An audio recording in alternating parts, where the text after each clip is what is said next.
उठाने वाले लोगों का साथ देंगे या नहीं देंगे? हम त्रिशूल उठाने वाले लोगों से हम दूर होने चाहते हैं। त्रिशूल उठाने वाले लोगों का हम साथ नहीं देंगे।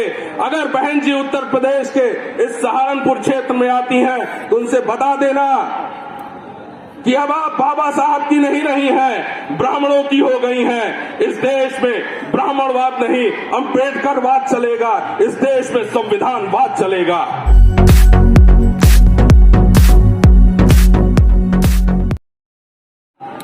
मैं इस देश के ही नहीं, विश्व का विशालतम और महानतम संविधान बनाने वाले बोधिसत्व बाबा साहब डॉक्टर भीमराव अंबेडकर को नमन करता हूं और उनको याद करता हूं।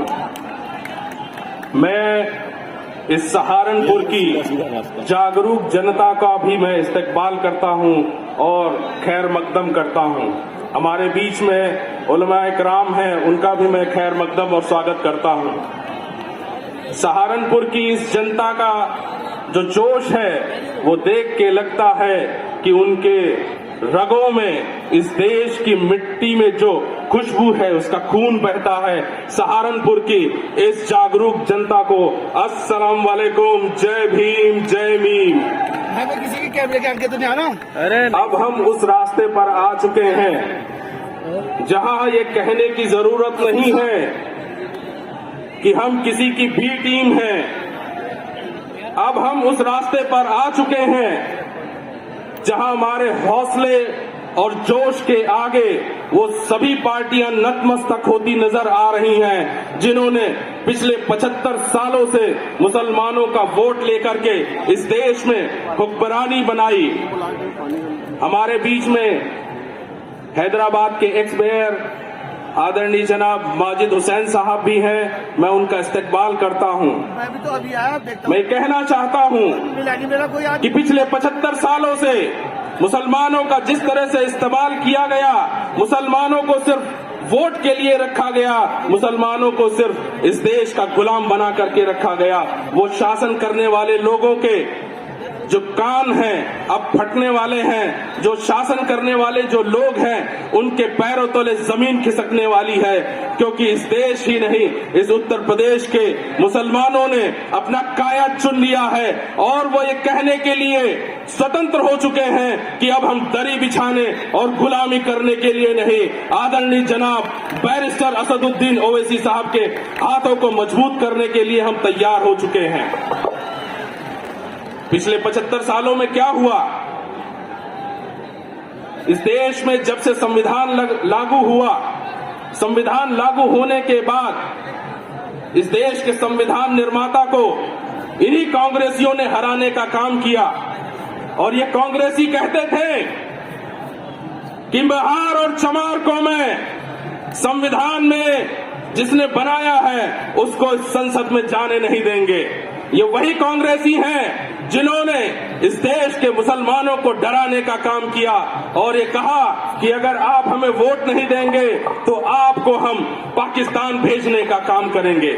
ये सिर्फ मुसलमानों को ही नहीं डराते थे, हम सदियों से इस देश में गैर बराबरी की व्यवस्था के आधार पर गुलामी सहते हुए आए हैं। हमने दो तरह की गुलामी सही है, सामाजिक गुलामी और राजनीतिक गुलामी 1950 के बाद। लेकिन मुसलमान सामाजिक रूप से मजबूत रहा, लेकिन 1950 के बाद इस देश के हालात बदले और इस देश में जो कांग्रेस पार्टी रही है उसने आपको राजनीतिक गुलाम बनाने का काम किया। और आज की स्थिति ये हो गई है कि मुसलमान जो मजबूत हुआ करता था, आज के समय में इन राजनीतिक पार्टियों ने उसे अछूत बना करके रख दिया है।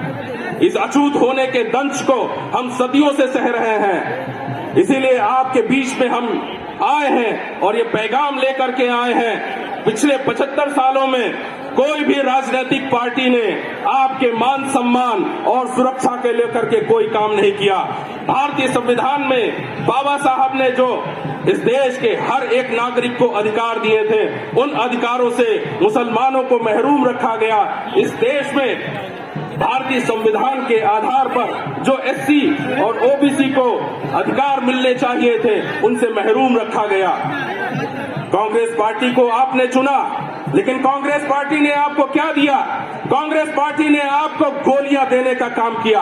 कांग्रेस पार्टी ने आपके ऊपर गोलियां चलाने का काम किया। कांग्रेस पार्टी ने 1969 में गुजरात के दंगे करवाने का काम किया।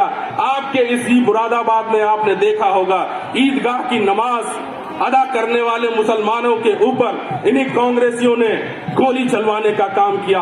5000 से भी ज्यादा मुसलमान उस गोली में मारे गए। क्या कांग्रेस उसके लिए जिम्मेदार नहीं है? क्या कांग्रेस को माफी नहीं मांगनी चाहिए?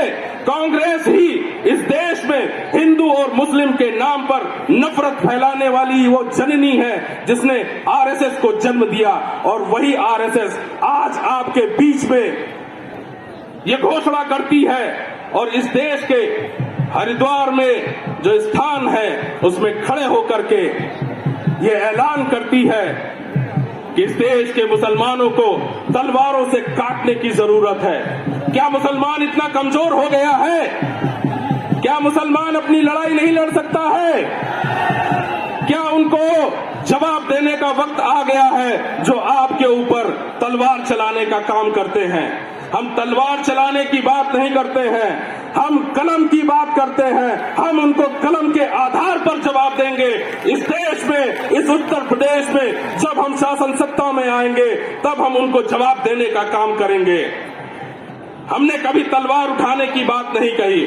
हम बाबा साहब को मानने वाले लोग हैं, हम बाबा साहब के बनाए हुए संविधान को मानने वाले लोग हैं। हम कलम की बात करने वाले व्यक्ति हैं। हम कलम को लेकर के काम करेंगे। आपने कांग्रेस को चुना, कांग्रेस ने आपके ऊपर गोलियां बरसाई, लेकिन क्या हुआ? क्या समाजवादियों ने आपके ऊपर गोलियां नहीं बरसाई? समाजवादियों ने आपका वोट लेकर के आपके साथ धोखा नहीं किया? समाजवादी जब 2012 में अखिलेश यादव की सरकार आई तो मुजफ्फरनगर दंगे किसके शासन सरकार के समय हुए? अखिलेश यादव के सरकार के समय हुए ना। मुसलमानों ने क्या 2012 में समाजवादी पार्टी को वोट नहीं दिया था? झोली भर भर के वोट दिया था, और उसी वोट की बदौलत अखिलेश यादव, जिसको मुख्यमंत्री छोड़िए चपरासी बनने के भी लायक नहीं था, उसको आप लोगों ने मुख्यमंत्री बनाने का काम किया। लेकिन उसी अखिलेश यादव ने मुसलमानों के साथ किस तरह का व्यवहार किया वो आपके सामने है। और अगर मैं अपनी बात कहूं तो जिस विचारधारा के आधार पर मैं पला बड़ा हूं, बहुजन विचारधारा के आधार पर, मान्यवर कांशीराम साहब ने हमारे ऊपर हो रहे अत्याचारों को देखते हुए इस देश में बहुजन समाज पार्टी का निर्माण किया और ये कहा कि इस देश में अब जुल्म ज्यादती नहीं होगी, इस देश में शोषित वंचित समाज के लोगों का शासन होगा, वो हुक्मरान बनेंगे, तब अपने हक और अधिकार को लेकर के रहेंगे।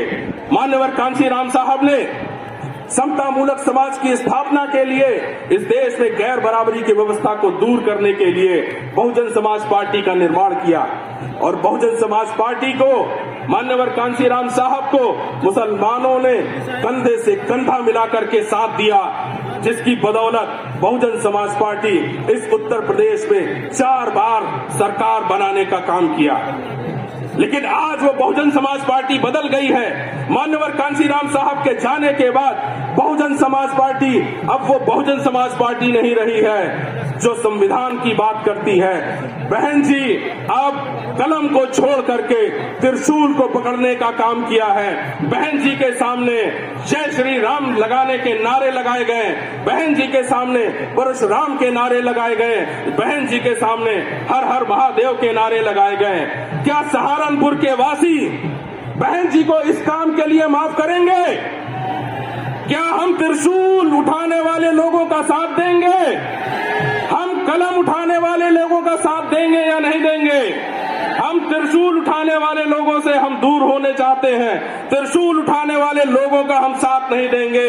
अगर बहन जी उत्तर प्रदेश के इस सहारनपुर क्षेत्र में आती हैं तो उनसे बता देना कि अब आप बाबा साहब की नहीं रही हैं, ब्राह्मणों की हो गई हैं। इस देश में ब्राह्मणवाद नहीं, अम्बेडकरवाद चलेगा, इस देश में संविधानवाद चलेगा।